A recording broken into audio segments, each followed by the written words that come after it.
Yeah, for those of you who haven't heard, Pope Francis has declared that sexual pleasure is a gift from God. This is literally what I've been praying for, because sexual pleasure should be prioritized. We should view it as something that needs to be developed and nurtured in our intimate lives, that it connects us with our partner, it connects us with our bodies, it brings us joy, and that makes us more resilient in life. At the same time, the human sexuality professor in me does not totally agree with his stance on porn.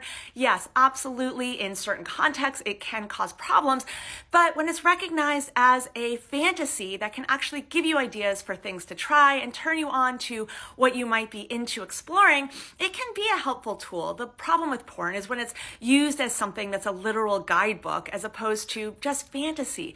So should we appreciate and celebrate this small step in the acknowledgement that sexual pleasure is important?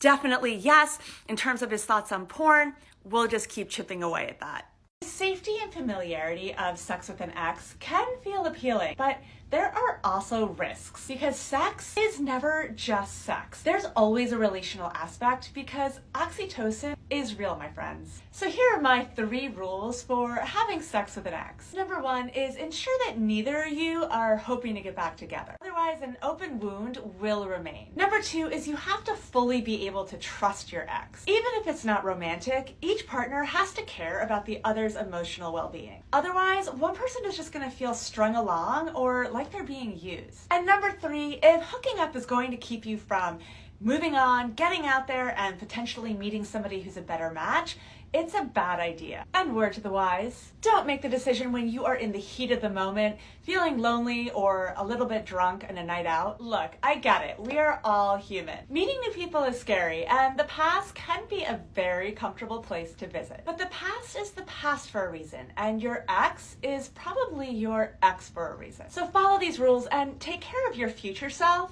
right now.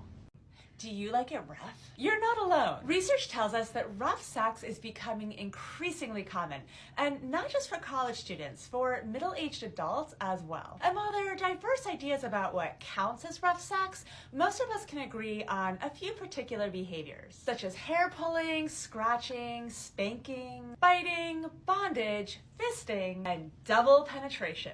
So is rough sex the new normal? Here are 3 things to consider. First, how common is it? A recent study found that 2/3 of women and 1/3 of men report having been spanked at least once during sex. As far as choking, 12% of women and 20% of men have choked someone during sex. The second thing to consider is, why is it becoming so popular? Researchers are finding that participation in and definitions of rough sex very much correlate with exposure to sexually explicit materials. When it comes to who initiates rough sex, it tends to be pretty gender neutral.